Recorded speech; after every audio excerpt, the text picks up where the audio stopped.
kita berdoa menurut agama dan kepercayaan masing-masing. Berdoa dimulai. Bismillahirrahmanirrahim.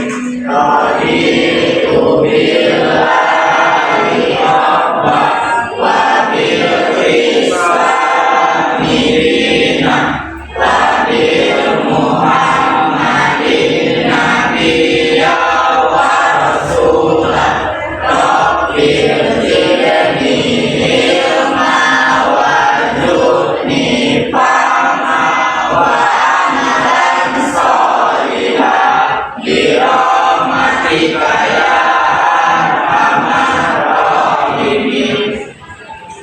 Risalam. Assalamualaikum warahmatullahi wabarakatuh.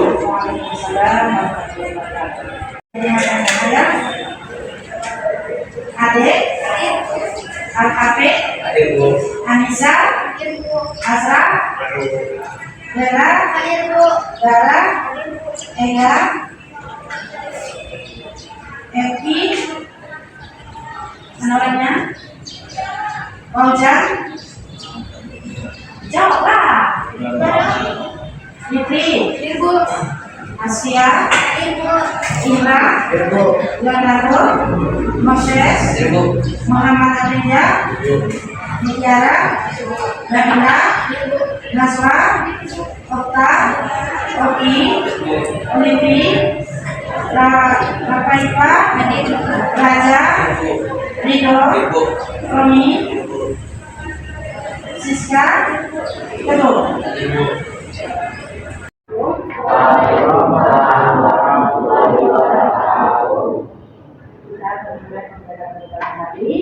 Kita dengar kemarin Kamis malam kita sudah mulai di satu tentang respon dunia internasional terhadap kemerdekaan Indonesia. Semalam juga kita lihat kembali di mana ada dua macam tentang pengakuan yang telah diadakan atau disampaikan oleh negara-negara lain, seperti ada pengakuan secara de facto dan ada pengakuan secara de jure. Maka di sini kemarin sudah diberikan kepada kalian tugasnya masing-masing tentang negara-negara yang mengakui akan kemerdekaan Indonesia. Untuk pada waktu ini saya meminta kepada Anissa untuk menyampaikan hasil pembelajarannya minggu kemarin. Bisa Anissa? Oke, silakan ke depan. Siapa yang bisa? Coba tunjuk tangan. Siapa yang bisa? Coba Rido bisa nggak? Coba. Siapa? Raja? Bisa? Alhamdulillah. Bisa. Coba bisa ke depan. Jelaskan apa yang Anda ketahui.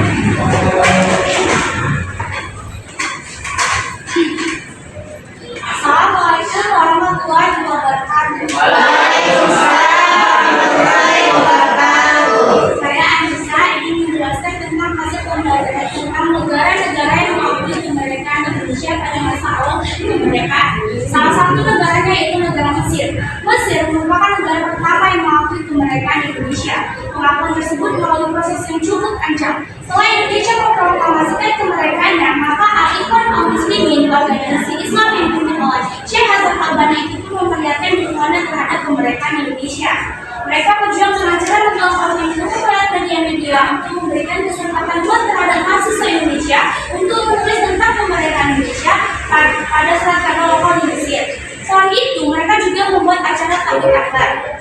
Nah, reaksi kuat yang ditunjukkan negara Mesir terhadap kemerdekaan Indonesia itulah yang membuat pemerintah Mesir mengakui kedaulatan pemerintahan Indonesia. Pada tanggal 22 Maret 1946, negara Mesir mengakui kemerdekaan Indonesia secara de facto. Dan pada tanggal 10 Juni 1947, negara Mesir mengakui kemerdekaan Indonesia secara de jure. Ada aksi pemboikotan negara Mesir terhadap Belanda. Saking pedulinya masyarakat Mesir terhadap kemerdekaan Indonesia itulah saking peduli masyarakat Mesir kepada kemerdekaan Indonesia sampai mereka membuat rapat umum. Rapat umum tersebut dihadiri oleh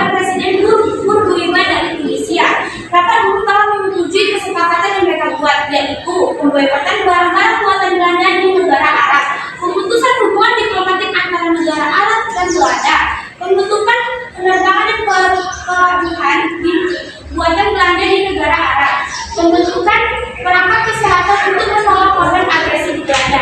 Segitu penjelasan sedikit dari saya. Assalamualaikum warahmatullahi wabarakatuh.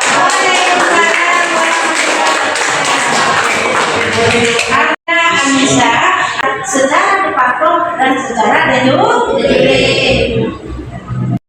Anissa sudah memaparkan hasil pembelajarannya tentang respon dunia terhadap kemerdekaan Indonesia. Sekarang ibu tanya kepada teman-teman yang lain, siapa yang mau lagi ke depan?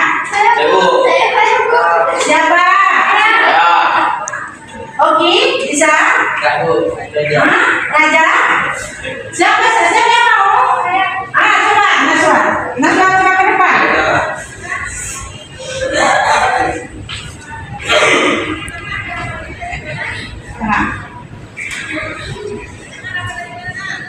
Assalamualaikum warahmatullahi wabarakatuh. Saya Nazwa Kuria. Dirinya saya di sini ingin menjelaskan tentang respon Belanda terhadap proklamasi kemerdekaan Indonesia. Pihak Belanda masih beranggapan bahwa proklamasi kemerdekaan Indonesia bersifat sepihak karena tidak adanya negosiasi dari negara yang bersangkutan, yaitu negara Jepang. Pertama kali yang dilakukan Belanda setiba kembali di Indonesia adalah dengan merebut pusat pemerintahan yang berada di Jakarta. Dalam keadaan darurat tersebut, para pendiri negara memutuskan untuk memindahkan pusat pemerintahan negara Indonesia yang awalnya berada di Jakarta ke Yogyakarta pada tahun 1946 dengan alasan keamanan. Dari peristiwa tersebut, terjadilah perang revolusi untuk mempertahankan kemerdekaan di berbagai wilayah. Jiwa semangat para pejuang yang telah dipenuhi oleh rasa nasionalisme untuk kemerdekaan Indonesia. Perlawanan pun makin membesar dan kian membuat Belanda terdesak. Akhirnya Belanda pun memilih jalan perundingan. Perundingan dilakukan pada tahun 1947 di Linggarjati. Oleh karena itu, perundingan tersebut dinamakan dengan Perundingan Linggarjati. Dalam perundingan tersebut, Indonesia diwakili oleh Sultan Syahrir. Tujuan Belanda melakukan perundingan tersebut pun terdengar oleh pihak PBB. Isi dari perundingan tersebut yaitu yang pertama, Belanda mengakui secara de facto atas wilayah Indonesia, Madura, Jawa, dan Sumatera. Yang kedua, akan dibentuknya negara federal Indonesia Serikat dengan Republik Indonesia. Yang ketiga, dibentuknya Uni Indonesia Belanda dengan Ratu Belanda sebagai kepala Uni. Dan yang terakhir, pembentukan Republik Indonesia Serikat atau disebut juga dengan RIS dan Uni Indonesia Belanda sebelum tanggal 1 Januari 1949.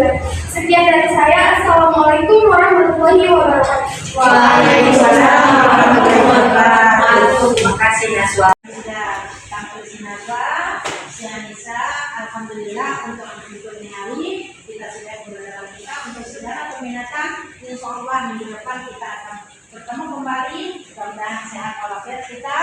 Dan untuk tugas kalian yang lain yang belum maju, harapkan minggu depan untuk maju ke depan untuk mempertanggungjawabkan tugas masing-masing.